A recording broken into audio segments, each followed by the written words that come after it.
Right now, no, I'm off work. Hey risers, are you feeling like you have less work-life balance while working from home than you did when you were working in an office? In today's video, I'm going to go over some of the pitfalls of working from home that lead to burnout and practical action steps you can take to stay productive during your normal working hours while getting the rest of your time back.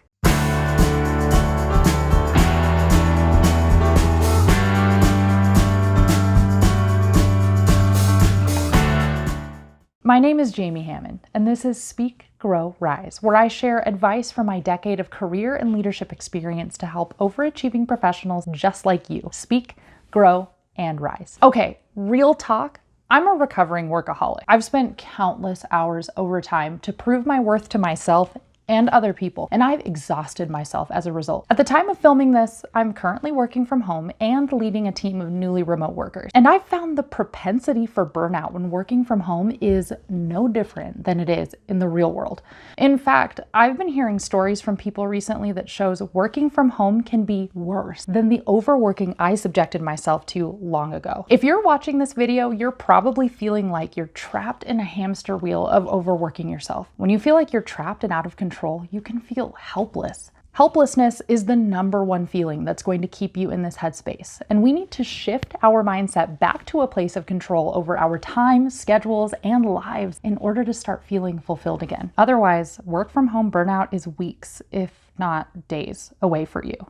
Grab a pen and a notebook, and let's work through some of these action items together. Step 1, start budgeting your time. Just like a financial budget tells your money where it should go, a time budget helps you tell your time where it should go. Let's begin by writing out where you think your time is currently going. How long should you be working versus how long are you actually working? Are you stopping or taking breaks during the day to tend to life's needs?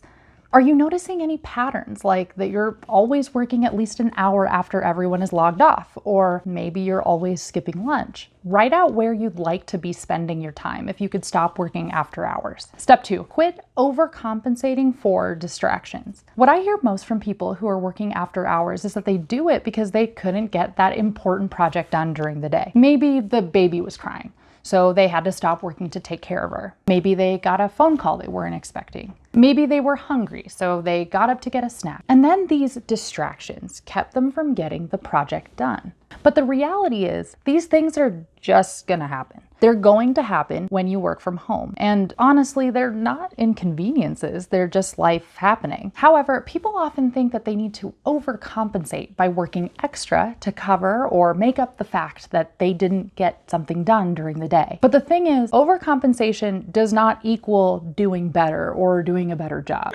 Overcompensation does not equal doing better or doing a better job. So now, in your journal, answer these questions. What do I know will be a distraction for me? What can I do to prepare for these distractions? Am I willing to believe that these distractions are part of life? Am I willing to believe that this may not be an ideal scenario for work? And finally, am I willing to believe that working to the same level of productivity in my ideal working environment may not be realistic right now? Even if your answer is no to those last questions, that's okay. What matters more is that you're starting to have a dialogue with yourself that is more welcoming of the current situation and less about whipping yourself into shape to produce more.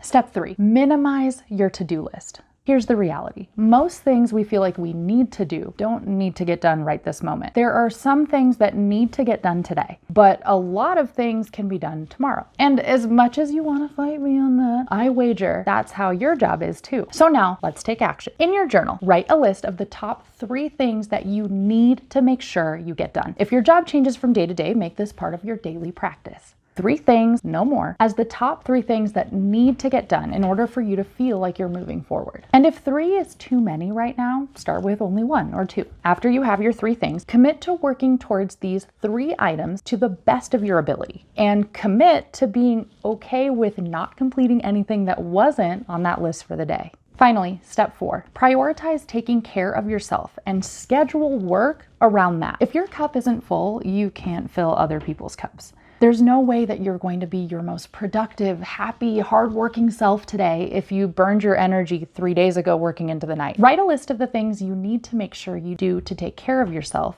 while you're working from home. That could be anything from taking a shower, meditating, eating lunch, taking a walk, working on your passion project. Then schedule your time around those items. I've found that when I schedule my work tasks around my life tasks, I retake control of my time.